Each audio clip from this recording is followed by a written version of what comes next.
Hi, my name is Joshua Gady. I am the Monroe County Positive Youth Development Educator.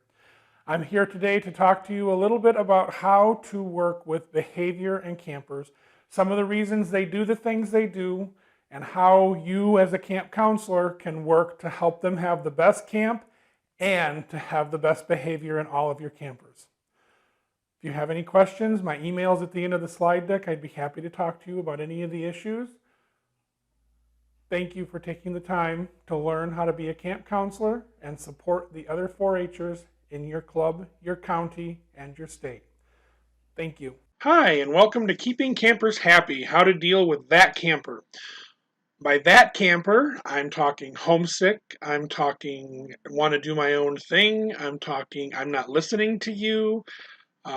There's a lot of reasons that campers do those things when they're at camp, and we're going to kind of do a overview of some of those reasons and what you can do as a camp counselor to make sure that everyone has a great camp and is able to get the most out of camp. Including yourself as the counselor. It is a very rewarding position, so I want to make sure that we give you the tools to enjoy that position and impact those campers that are with you at camp.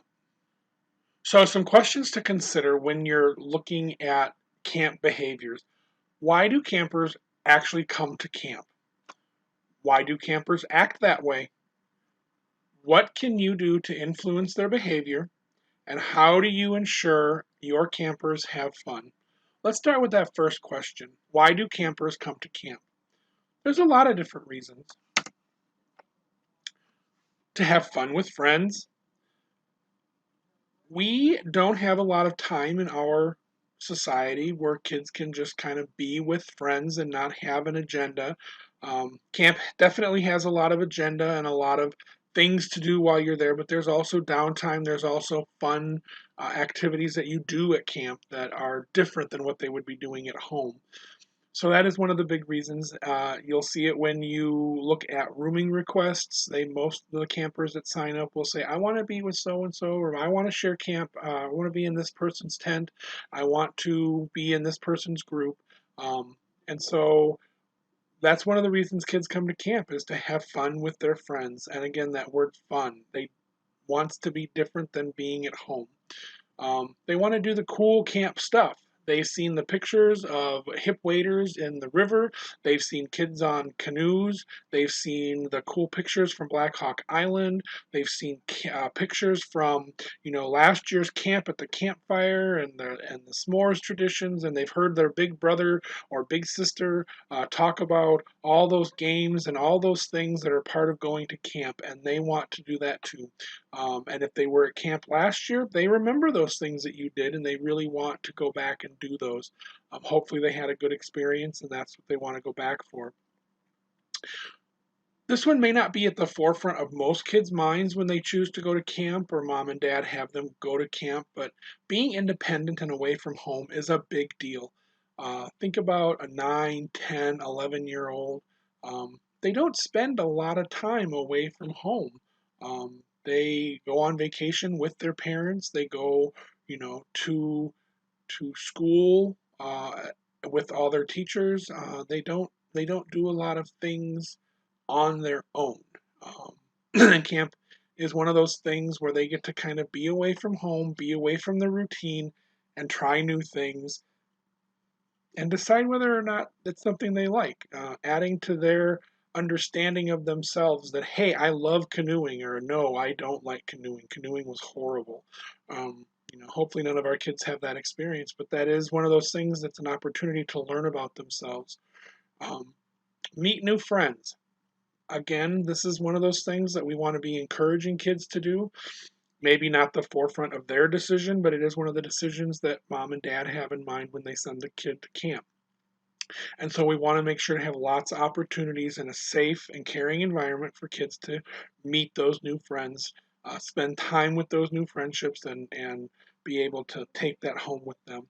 Whether it's a new friend in the county or a new friend from across the state, lots of opportunities at our camps to be able to meet new friends um, and to spend their days outside. The more and more technology and different things that we have, the less time studies show the less time the kids are spending outside. And it's good for them. It's good for all of us to be out in nature, to be out breathing fresh air, doing physical things outside in nature. Um, so that's one of the great things about going to camp, and that's one of the reasons that kids go to camp is to go do those water activities, go hiking on wherever it is that your camp hikes, um, and get to have those experiences. So why do campers act that way? Especially when you're talking younger kids, those 9, 10-year olds, normal, their routine. This is what I always do. Um, they kind of come to bank on that. Stability is one of those big things that a childhood needs in order to be safe and comfortable for them. And when you take a child away from their normal routine, um, it can mess with how they see the world and how they interact with it. And unfortunately, those interactions aren't always positive. Um, if you take the schedule away from a child, especially one who has needs, especially like an HD, ADHD kids, they really need that routine to know what's coming next and to be able to feel comfortable and confident. And so when you're missing normal or you have that change in routine, you can really get some kids to step out and possibly in a confrontational or negative way be finding ways to maybe push your buttons as a camper. The other side of that coin is nervous. Maybe the child isn't naughty, isn't pushing your buttons, isn't running down the path, isn't changing uh, what you want to do. Maybe they're the other side of that coin and they're nervous and they won't want to try much, or they don't feel like stepping out of their comfort zone. They don't want to go in the canoe, they don't want to paddle, they don't want to go swimming. Um, a lot of those feelings are of a fear of something new. And those feelings are very normal. But if you think back to when you were 9 or 10 years old and you had a brand new experience, you weren't always the most comfortable. And so that might be the reason that they're acting that way. Every once in a while, a nervous child can act out in a negative way, such as screaming or fighting or potentially looking for ways to get in trouble. Because it means they don't have to participate in the thing that they're nervous about. It's kind of an out. But that doesn't happen very often with a nervous child. A nervous child is more likely going to be the child that I don't want to go swimming, or I don't want to, I want to be in the middle of the canoe, or something on that order. Um, Feeling missed. Um, they they are a member of a group of 8 or 10 or 12, depending upon the camp and the season, a group of kids. And if they aren't receiving attention from you or the adults or their campmates, um, they may do some things that um, let you know that they're there. That kind of leads into the last, attention. A lot of the behaviors that we see at camp are attention. They want to be noticed, they want you to notice them. And so when we look at why campers act that way, you need to be able to have this list in your mind, thinking through the possibilities. What could possibly be the reason the child is acting that way? Are they missing their normal? Are they missing mom and dad? Are they missing little sister? Did they not get to go do chores that morning? Are they missing their pet dog? Um, is it a change in their routine? Is dinner at home at 11 o'clock and we're trying to give them lunch at noon? They has that extra hour a big stressor for them. Are they used to having some alone time where in camp there's no alone time in camp? Um, so you need to be thinking through why is the child acting that way? Because children do not act naughty for no reason. They're not out there to get you. They're not out there to ruin your camp. They're trying to get their needs met through a variety of different ways. So what can you do to influence the behavior? A big one goes to that feeling missed, like we talked about in the previous slide. Know their names. and learn one thing special about each camper. Try really hard in that first couple of hours of camp to get to know their names, and try to find one thing about them that will latch that child in your memory for a reason. Um, Try to focus on a positive reason, um, and try to let that child know what you're going to be remembering them for. Hey, I'm going to remember Jimmy because he carried 2 bags up the hill because he was being a nice guy and helped his friend carry that extra backpack. Or I'm going to remember Susanna because she was very kind to her little sister when she let her go. So she loves her family very much. I know that about her. She was very kind when little sister was worried about dropping her off at camp. So find those special things that will help you bond with that student. It doesn't have to be deep, earth-shaking stuff. Like I said, just being kind to their family by being nice to the little sister when they were being dropped off at camp. Those kind of things go a long way to helping those kids know that they are in a safe, comfortable place where they can grow and be themselves. This is a hard one. No favorites. Jimmy may be the sweetest boy, and you may just absolutely love him, but you can't love him more than Susie. And you can't like him more or pay more attention to him than Johnny or any of the other kids in your group. Because if you do, then you're going to have a disintegrating experience. That group that you are in charge of, kids pick up on that stuff so fast, even if you're not intentionally doing it. So you need to be cognizant and really work to not having any favorites. And again, in those 3 or 4 days of camp, maybe 5 days of camp, it's really hard. You really get to know those kids, and you really need to make sure that every one of them has a place in your mind and your attention. Make it a point to pay attention to each camper. Um, Make sure that you rotate who is leading. Make sure that you know, sit by different people during lunch. If you sit with your campers, make sure that you don't sit between the same 2 campers. That's one of the easiest ways, and it's one of the most easy ways to kind of make a plan. Rotate through who you sit with at lunch or dinner or breakfast, so that every camper gets a chance to sit by the counselor, because their world, their sun and moon rise and fall by you, because you are their counselor. You are probably the most important person to them for those 3 days that you're at camp, or 5 days, or however long you're there. A big one. Camp is for the campers. Stay engaged. I know you've probably done this bug catching exercise 10 times in your life, but it's probably Susie's first time. It's Jessica's, favorite thing at camp, and this is why she came, was to put on those hip waders and go crawl out in the mucky water. Um, and so you need to act that way. You need to make camp for your campers. You had your chance to be a camper when you were younger, um, but you're a responsible leader in this camp now. So camp needs to be about them.